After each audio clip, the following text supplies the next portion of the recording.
बघूल मराठी चॅनलमध्ये तुमचं सर्वांचं स्वागत आहे। तलाठी भरतीसाठी आपण स्टेट बोर्डपासून सुरुवात केली। भूगोल या विषयाची इयत्ता 5ची परिसर अभ्यास भाग 1 मधलं हे आपलं 14वं लेक्चर आहे, वाहतूक। तर बघा या लेक्चरमध्ये आपण सर्व चॅप्टर रीड करणार आहे। त्यामध्ये तुम्हाला इम्पॉर्टंट पॉइंट्स सांगणार आहे आणि त्यावर कशा प्रकारे तुम्हाला क्वेश्चन विचारले जातात। 14वा चॅप्टर वाहतूक। बघा इथे चित्राद्वारे तुम्हाला समजून सांगण्यात आलेलं आहे। एक मुलगा पायी चालला आहे, तोच मुलगा दुसऱ्या सायकलवर चालला आहे आणि एका या चित्रामध्ये तो गाडीमध्ये चालला आहे। तर मुलांना आपण एक प्रयोग करूया। तर प्रयोगाद्वारे तुम्हाला हे समजवण्यात येते। वाहतुकीचं तुमच्या घरापासून साधारणपणे 1 किलोमीटर अंतरावर असणारे मित्राची किंवा मैत्रिणीची घर, बगीचा, दुकान, शाळा इत्यादींपैकी एक ठिकाण निवडा। किती अंतरावर? 1 किलोमीटर अंतरावर। निवडलेल्या ठिकाणापर्यंत पहिल्या दिवशी चालत जा। तर 1 किलोमीटर अंतरावर तुम्हाला चालत जायचे। दुसऱ्या दिवशी सायकलीवर जायचे। तिसऱ्या दिवशी स्वयंचलित वाहनाने जा। हे करत असताना तुमचे शाळेचे दप्तर नेहमी सोबत ठेवा। तीनही प्रवासासाठी एकच मार्ग वापरा। आता खालील मुद्द्यांच्या आधारे वैध नोंद करायची। तिन्ही दिवशी प्रवासात लागलेल्या वेळेत, तर पायी चालल्यामुळे तुम्हाला जास्त वेळ लागला हे साहजिकच आहे। कोणत्या प्रवासात सर्वात जास्त, कोणत्या प्रवासात सर्वात कमी वेळ लागला? सर्वात कमी वेळ हा जेव्हा तुम्ही गाडीमध्ये गेला तेव्हा तुम्हाला कमी वेळ लागला आणि पायी गेला तेव्हा जास्त वेळ लागला। कोणत्या प्रवासात तुम्हाला स्वतः साहित्य वाहून न्यावे लागले? तर पायी चालण्यामध्ये। कोणत्या प्रवास आरामदायी वाटला? तर गाडीमधला प्रवास तुम्हाला आरामदायी वाटला। आणि कोणत्या प्रवासात इंधनाचा वापर करावा लागला? तर कोणत्या? गाडीमध्ये। धूर, आवाज यांचा त्रास कोणत्या प्रवासात जास्त झाला? तर गाडीमध्ये। वरील नोंदीद्वारे तुमच्या लक्षात आले असेल की पायी चालत जाताना जास्त वेळ लागतो व साहित्य वाहून नेण्यासाठी श्रम करावे लागते। वाहनाचा वापर केल्यामुळे वेळेची व श्रमाची बचत होते। त्याचबरोबर हे लक्षात आले असेल की स्वयंचलित वाहनासाठी इंधनाचा वापर करावा लागतो। या वाहतूक साधनामुळे हवेचे व आवाजाचे प्रदूषण होते। तर बघा इथे आपण काय बघितलं? हवेचे आणि आवाजाचे प्रदूषण। ठीक आहे, म्हणजेच वाहतुकीचे चांगले व वाईट असे दोन्ही परिणाम आहेत। आजच्या गतिमान युगात प्रवास व साहित्याची ने-आण करण्यासाठी आपल्याला विविध वाहतुकीच्या साधनांवर अवलंबून राहावे लागते। वाहतुकीचे अनेक फायदे आहेत। कामे जलद गतीने होतात, वेळ व श्रमाची बचत होते, व्यापार वाढीस चालना मिळते, जागतिक विविध प्रदेश वाहतुकीच्या सोयीमुळे एकमेकांशी जोडले गेले आहेत। जागतिक स्तरावर देखील वस्तूची वाहतूक सहज व सोपी झाली आहे। विविध वस्तू सहज उपलब्ध होऊन लोकांचे जीवनमान सुधारले आहे। पर्यटन, आरोग्य, शिक्षण इत्यादी सुविधा गतिमान झाल्या आहे। विविध प्रकारच्या वाहतुकीच्या सोयीमुळे जग जवळ आले आहे। वाहतुकीचे फायदे बघितले आपण। त्यानंतर बघा वाहतुकीचे, तुम्हाला माहिती असलेले वाहतुकीचे फायदे तुम्ही कमेंट्समध्ये सांगायचे। बघा इथे काही शाळेतील मुले जात आहे, त्यांना आवाजाचा कसा त्रास होतोय, प्रदूषणाचा त्रास होतोय। चित्राचे निरीक्षण करा। तर चित्रात मुले कुठे थांबले? तर चित्रातील मुले कुठे थांबले? त्यांना रोड क्रॉस करायचा आहे। त्यानंतर चित्रातील मुले कुठे थांबले?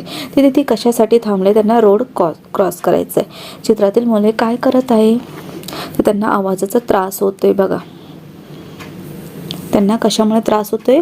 आवाजामुळे त्रास होतोय, प्रदूषणामुळे त्रास होतोय। या निरीक्षणावरून तुमच्या लक्षात आले असेल की वर्दळीच्या रस्त्यावर वाहनांच्या ये-जा सतत चालू असते। इंधनाच्या ज्वलनामुळे वाहनातून सातत्याने धूर व काही विषारी वायू सोडले जातात। त्यामध्ये प्रामुख्याने कार्बन मोनॉक्साईड, नायट्रोजन डायऑक्साईड व सल्फर डायऑक्साईड हे वायू असतात। बघा हा एक पॉइंट तुमच्यासाठी खूप महत्त्वाचा आहे। विषारी वायू, वाहनांमधून सोडणाऱ्या विषारी वायूमध्ये काय असते हा प्रश्न आला तर काय असतं? कार्बन मोनॉक्साईड, नायट्रोजन डायऑक्साईड व सल्फर डायऑक्साईड हे तुमच्यासाठी खूप इम्पॉर्टंट पॉईंट आहे। हा क्वेश्चन तुम्हाला विचारला जाऊ शकतो। तसेच धुरावाटे काय? कार्बन शिसे यांचे सूक्ष्मकण बाहेर पडतात। तर धुरावाटे काय बाहेर पडतात? काय? कार्बन शिसे व सूक्ष्मकण। हे खूप इम्पॉर्टंट पॉईंट आहे, नोट करून घ्यायचं आहे तुम्ही। हवेत मिसळतात। या घटकांचा अतिरेक झाल्यास परिसरातील हवेची गुणवत्ता कमी होते. यालाच आपण हवेचे प्रदूषण म्हणतो. हवेच्या प्रदूषणामुळे प्राणी व वनस्पतीवर पुढील परिणाम होतो. तर बघा कोणते परिणाम होतात. श्वासनलिका, डोळे व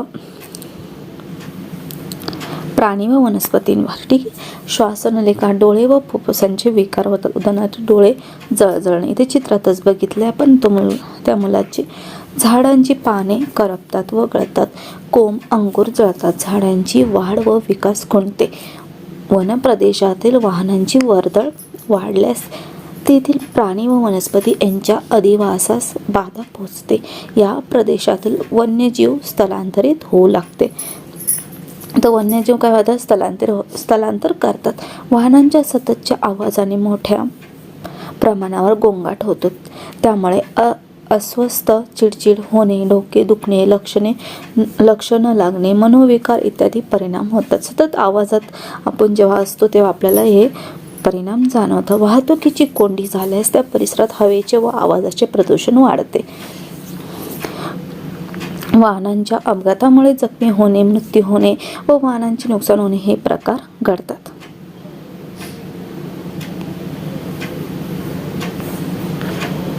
त्यानंतर बघा वाहतुकीचे वाईट परिणाम यावर चर्चा करायची तुम्हाला.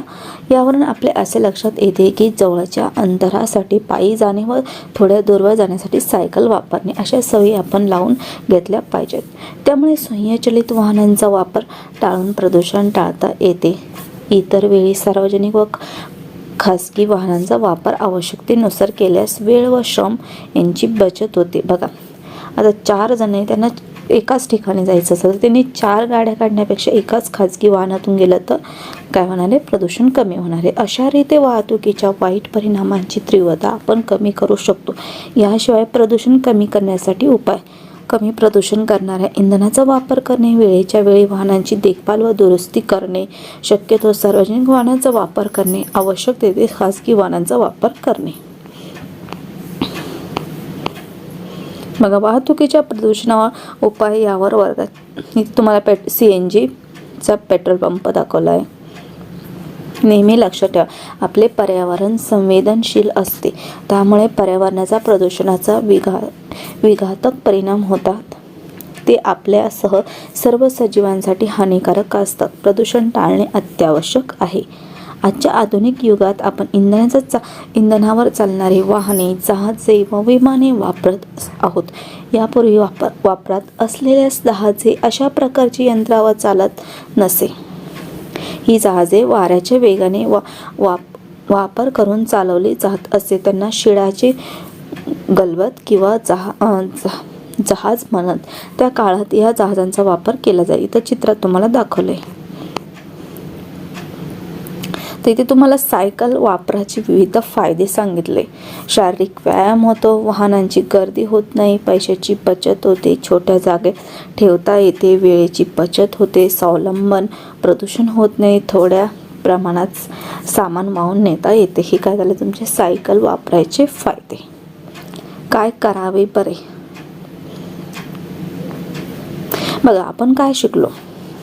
वाहतुकीचे आपल्यावर होणारे चांगले व वाईट परिणाम, वाहतुकीच्या साधनांचा विचारपूर्वक वापर करणे, वाहतूक साधनांचा प्रदूषणामुळे निसर्गाचे धोक्यात येणारे अस्तित्व, विविध प्रकारच्या प्रदूषणावरचे उपाय हे आपण ह्या चॅप्टरमध्ये शिकलो. तर याच प्रकारे आजचं आपलं चॅप्टर इथेच संपलं. जर तुम्ही चॅनलवर नवीन असेल तर चॅनलला सबस्क्राईब करा, लाईक करा आणि जास्तीत जास्त शेअर करा. थँक्यू.